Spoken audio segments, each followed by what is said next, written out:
اس کتاب میں قائد اعظم کا عظیم ایشیا کے عظیم ترین لیڈر سے جو ان کا ایک انٹرویو ہے وہ شائع ہوا. یہ شاید واحد کتاب ہے جو بڑی جس میں قائد اعظم کے متعلق ہمیں تھوڑی سی ہمدردی نظر آتی ہے. تو میں وہیں سے تاکہ سیاق و سباق میں غلطی نہ ہو میں سوال بھی پڑھ دیتا ہوں, قائد اعظم کا آپ کو جواب بھی سنا دیتا ہوں, پھر تھوڑا سا میں اس پہ تبصرہ آپ سے کرتا ہوں. قائد اعظم سے سوال کیا گیا کہ آپ پر سب سے عام اعتراض یہ ہے کہ آپ نے پاکستان کی کوئی واضح اور جامع تعریف نہیں کی.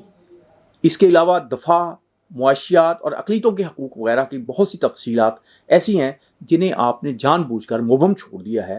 کیا یہ الزام درست ہے؟ یہ وہی الزام ہے جو آج کر رہے ہیں, یعنی 78 سال بعد بھی آپ الزام ہی کو نیا تلاش کر رہے ہیں. الزام بھی کوئی کانگریس والا اٹھا کے آپ اس پہ بات کریں. اب اس پہ جناح کا قائد اعظم محمد علی جناح کا جواب سنیں, اور کتنا آپ اس میں ایک توازن ہے اور کتنا اس میں ایک فراست ہے اس کا.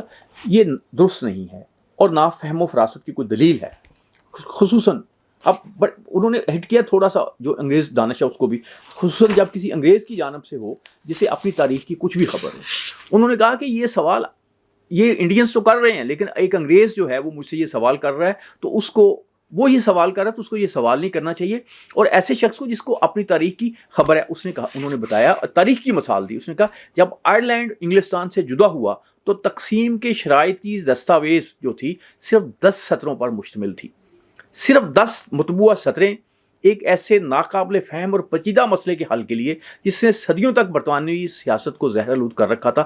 ساری تفصیلات مستقبل پر چھوڑ دی گئی تھی. مستقبل اکثر بہتر ثابت ہوتا ہے. قائد اعظم کا کہنا یہ تھا کہ ہم نے اس کی ڈیٹیلز کہ یہ جو جب اس وقت تو یہ تھا کہ ملک کیسے بنے گا, کہاں بنے گا, یہ کلیئر نہیں تھا. اور کیا کیا اس میں ہوگا, کیسے کون کون لیڈر آئیں گے, یہ کلیئر نہیں تھا. جو ملک بنے گا, جو عوام کے منتخب نمائندے ہیں وہ اس کا فیصلہ کریں گے. پیر مانکی شریف کو بھی انہوں نے یہی کہا تھا کہ جس ملک میں جو لوگ ہوں گے, جو پارلیمنٹ کے اراکین ہوں گے وہ مسلمان ہوں گے تو وہ ظاہر ہے اسلام کے مطابق ہی قانون بنائیں گے.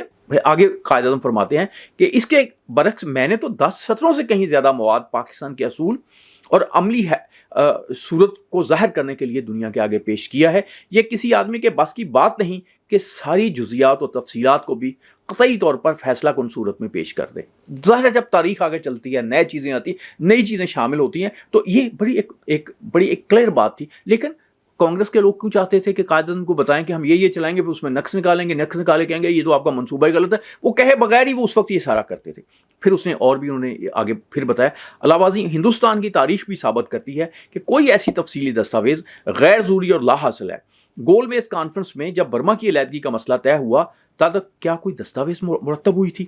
ہے کوئی دستاویز جب سندھ ممبئی سے علیحدہ کیا گیا؟ جواب ظاہر ہے قطعی نفی میں ہے کہ ایسی دستاویز کا کہیں وجود نہیں تھا. نہ صرف یہ بلکہ اس کی سرے سے ضرورت ہی نہیں تھی. اصل بات یہ ہے کہ علیحدگی کا اصول تسلیم کر لیا جائے, تفصیلات بعد میں آ جائیں گے. اچھا, اب یہ اتنا جامع جواب ہے. یہاں پہ جو قائد اعظم نے اور جگہوں پہ بھی اس سوال کا جواب دیا ہے. یہ اتنا جامع جواب ہے کہ ہم علیحدگی چاہتے ہیں, اور بنیادی طور پر قائد اعظم تو یہی منوانا چاہتے تھے نا.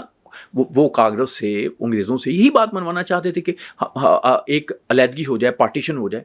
تو پارٹیشن انہوں نے منوا لی, اور اس میں بہت سی باتیں ہیں جو ہوتی ہیں جب اس طرح کا معاملہ ہو.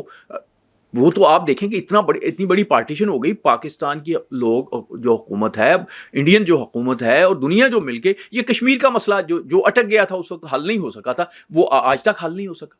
نہ اقوام متحدہ کروا سکی ہے, نہ شملہ کانفرنس کروا سکی ہے.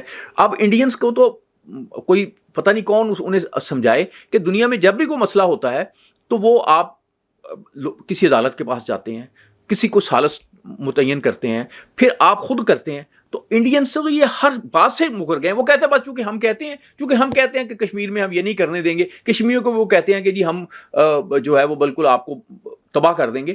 تو یہ اس طرح سے بات نہیں. اب اس پہ پہنچ گئے ہیں کہ جی پاکستانیوں کو ختم کر دو, 25 کروڑ پاکستانی دہشت گرد ہیں یہ کیونکہ یہ کشمیر چاہتے ہیں. تو لیکن کشمیر پہ کسی انٹرنیشنل فورم میں کوئی انصاف کی بات جو ہے وہ نہ کریں. جو بات بھی انصاف کی کرتا ہے وہ دہشت گرد ہے, وہ انڈیا اس کے خلاف ہے.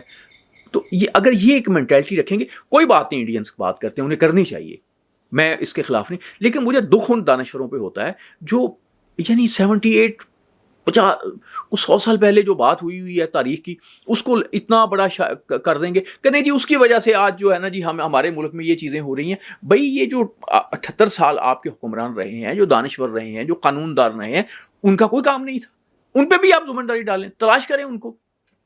بدقسمتی پاکستان کی یہ ہے کہ میں یہاں پہ یہ بات کرنا چاہوں گا کہ پاکستان میں جو اسلامی دانشور ہیں انہوں نے اس اینگل سے دیکھا کہ یہاں اسلام نافذ ہونا چاہیے تھا، لہذا اسلام نافذ نہیں ہوا تو یہ مسئلہ ہے، انہوں نے اس اینگل سے تاریخ کو دیکھا۔